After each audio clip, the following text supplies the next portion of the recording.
نحمده ونصلی علی رسولہ الکریم اما بعد۔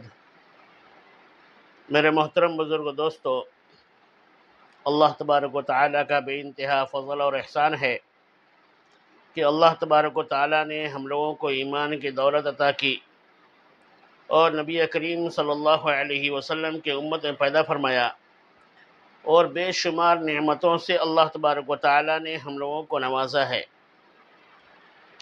میرے محترم بزرگ و دوستو، اللہ تبارک و تعالیٰ ہم ایمان والوں کو دنیا کے اندر بھیجا ہے، بے شمار نعمتوں کو دے کر کے بھیجا ہے۔ یہ دنیا کی ساری چیزیں اللہ تبارک و تعالیٰ کی بنائی ہوئی ہیں۔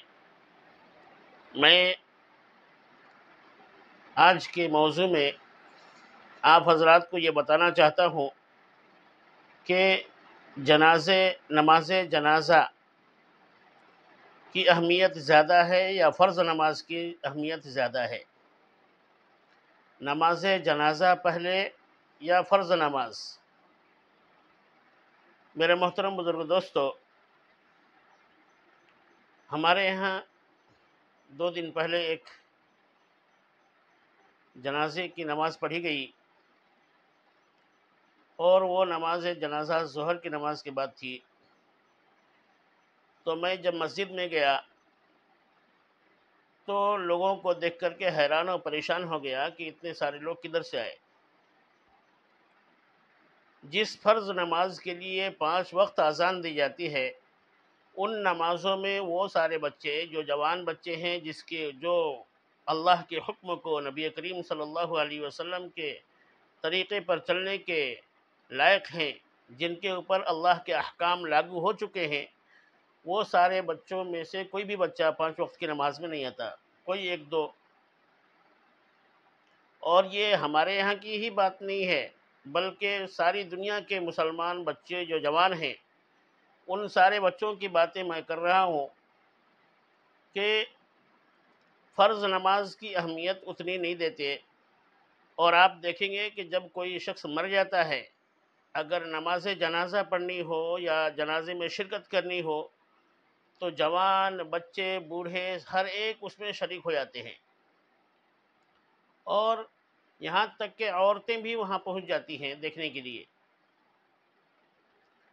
میرے محترم بزرگ دوستو، جو جنازے کی نماز ہے، آپ کو بتاتا چلو کہ نماز جنازہ فرض کفایہ ہے۔ فرض کفایہ کس کو بولتے ہیں؟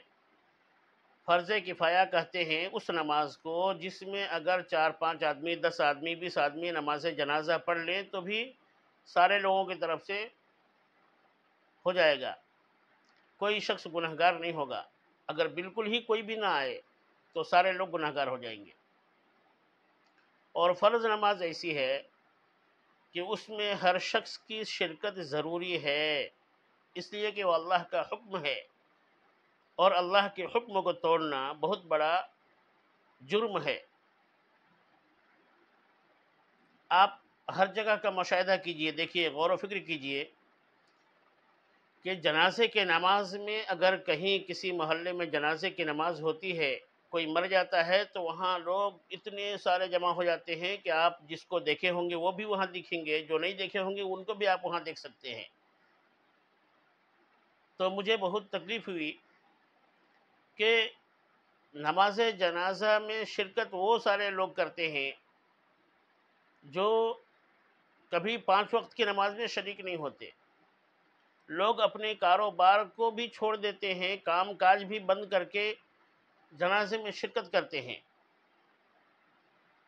لیکن فرض نماز میں شریک نہیں ہوتے۔ فرض نماز کی اہمیت وہ نہیں ہے لوگوں کے دلوں کے اندر۔ میرے محترم بزرگ دوستو، اللہ تبارک و تعالیٰ نے جو رولز اور قوانین بنائے ہیں، اس میں فرض نماز کی سب سے پہلے اہمیت ہے۔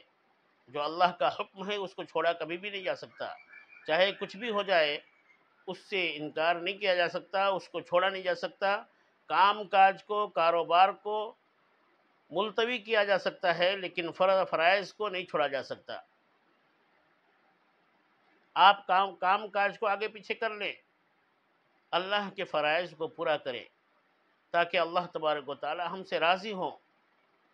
آج ہم اللہ تبارک و تعالیٰ کو ناراض کیے بیٹھے ہیں اور سمجھتے ہیں کہ ہم بہترین مسلمان ہیں۔ میرے محترم بزرگ دوستو، ہماری یہ بھول ہے۔ آج ہمارے گھروں کے اندر سے برکتیں، رحمتیں یہ دور ہوتی چلی جا رہی ہیں۔ اس کی وجہ سب سے بڑی یہ ہے کہ آج ہم اللہ تبارک و تعالیٰ کے احکام کو پورا نہیں کر رہے ہیں۔ بچے، جوان بچے، جس کی شرکت کو میں دیکھ کر کے یہ ویڈیو بنا رہا ہوں، یہ بیان کر رہا ہوں، ان بچوں کو کبھی مسجد میں نہیں دیکھتا میں۔ یہ بھی اچھی بات ہے، جنازے میں شرکت کرنا، وہاں مدد کرنا، جنازے کو لے کے جانا، یہ بھی ثواب کا کام ہے، لیکن اس سے بھی کئی گنا زیادہ اہم چیز ہے نماز۔ نماز کسی بھی صورت میں نہیں چھوڑی جا سکتی۔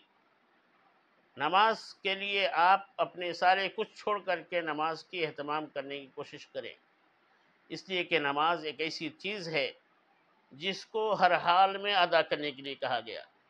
ایک حدیث شریف کے اندر ہے کہ اگر آپ کھڑے ہو کر کے نماز نہیں پڑھ سکتے تو بیٹھ کر کے نماز پڑھیں، اگر بیٹھ کر کے نماز نہیں پڑھ سکتے تو لیٹ کر کے نماز پڑھیں، اور لیٹ کر کے نماز نہیں پڑھ سکتے تو آنکھوں کے اشارے سے نماز پڑھیں، لیکن نماز جب تک انسان کے ہوش و حواس باقی ہے اس وقت معاف نہیں ہو سکتی۔ لیکن آج ہمارے نوجوان، بچے، بوڑھے سب کیا کر رہے ہیں؟ غفلت میں پڑے ہوئے ہیں۔ موبائل ایک ایسی چیز ہے، ایک ایسی وبا، ایسی بیماری ہے جس میں لوگ اپنی جان، مال سب کچھ قربان کر دے رہے ہیں۔ اپنا وقت، قیمتی وقت جو ہے اس کو ہم برباد کر رہے ہیں۔ ہمارے پاس ایک ایک سیکنڈ، ایک ایک منٹ کی ویلیو ہے، لیکن آج ہم اس کو اہمیت نہیں دے رہے ہیں۔ میرے محترم بزرگ دوستو، جب ہماری موت ہوگی تو آپ جنازے میں شرکت کرتے ہیں، دیکھتے ہیں، غور و فکر کرتے ہیں کہ ہم کس طرح سے مردوں کو لے جا کر کے قبر کے گڑھے میں ڈال کر کے منو من مٹی اس کے اوپر ڈال کر کے ہم آ جاتے ہیں، لیکن ہم اپنے اندر اس چیز کو نہیں لیتے کہ کل ہم کو بھی اس جگہ ڈالا جائے گا، اور وہاں سے وہاں پر ہم کو چھوڑ کر کے لوگ اپنے اپنے گھروں کو چلے جائیں گے۔ وہاں ہمارے ساتھ کیا ہونے والا ہے؟ کیا ہم اس قبر کی تیاری کیے ہیں؟ کیا اس قبر کے اندھیرے کی ہم روشنی کا انتظام کیے ہیں؟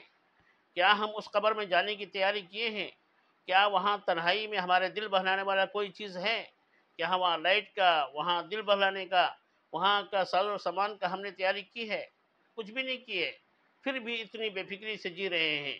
لوگ چلتے پھرتے گاڑیوں میں ایکسیڈنٹ ہو کر کے مر جا رہے ہیں، اور بہت سارے لوگ بستر میں پڑ کر کے مر رہے ہیں، بہت سارے لوگ پتہ نہیں کیسے کیسے کس حالات میں مر جا رہے ہیں، اور ہم کو فکر بھی نہیں ہے۔ میرے محترم بزرگ دوستو، ہر ایک کی آج ہماری، کل تمہاری باری ہے، ہر ایک کی وہی حشر ہونا ہے، پھر بھی ہم غفلت میں پڑے ہوئے ہیں۔ غفلت میں رہنا اور اچانک موت کا آنا یہ بہت بڑی بدنصیبی اور بیوقوفی ہے۔ میرے محترم بزرگ دوستو، بہت سارے ویڈیوز کے اندر میں نے توبہ کے واقعات بیان کیے ہیں تاکہ وہ نوجوان جو شراب پیتے ہیں، وہ نوجوان جو جوا کھیلتے ہیں، وہ نوجوان جو گیم میں اپنا وقت برباد کر رہے ہیں، گناہوں سے توبہ کر کے سیدھے راستے کی طرف آ جائیں۔ اللہ تبارک و تعالی ہمارے گناہوں کو معاف کرنے کے لیے بیٹھا ہوا ہے۔ ہم ارادہ کریں گے، اللہ تبارک و تعالی اپنا استقبال کرنے کے لیے تیار ہے کہ میرا بندہ کب آئے گا، کب توبہ کرے گا کہ میں اس کو معاف کر دوں۔ اللہ تبارک و تعالی معاف کرنے کے لیے بیٹھا ہوا ہے، ہم معافی مانگنا ہی نہیں چاہتے، ہم توبہ کرنا ہی نہیں چاہتے۔ ہم سمجھتے ہیں کہ ہم بس مسلمان ایمان والے گھروں میں پیدا ہو گئے ہیں تو ہم جنت میں چلے جائیں گے، ہمارے باپ دادا کی بنائی ہوئی آستی ہے جنت، تو یہ مشکل ہے، بہت ہی مشکل ہے۔ ایسا سوچنا بہت ہی غلط ہے، اور جنت میں جانے کے لیے محنت کرنا شرط ہے، اور وہ بھی کوئی محنت اتنی زیادہ مشکل نہیں ہے۔ آپ کو 5 وقت کی نماز کی اہتمام کرنی ہوگی، اور وہ بھی اللہ کی رضا کے لیے۔ ہر کام کو اللہ کی رضا کے لیے کرنا ہے۔ اللہ تبارک و تعالی ہمیں اور آپ کو اور تمام لوگوں کو ان باتوں کے اوپر عمل کرنے کی توفیق عطا فرمائے، اور ہم تمام بچے، بوڑھے، جوان سب کو سیدھے راستے کے اوپر چلنے کی توفیق عطا فرمائے، اور ہم لوگوں کو موت سے پہلے پہلے موت کی تیاری کرنے کی توفیق عطا فرمائے، بہترین اخلاق بنانے کی توفیق عطا فرمائے، اور قبر کی تیاری، حشر کی تیاری، میدان محشر کی تیاری کرنے کی توفیق عطا فرمائے۔ اللہ تبارک و تعالی ہمیں اور آپ کو ان باتوں کے اوپر کہنے اور سننے سے زیادہ عمل کرنے کی توفیق عطا فرمائے۔ آمین، وآخر الدعوانا الحمدللہ رب العالمین۔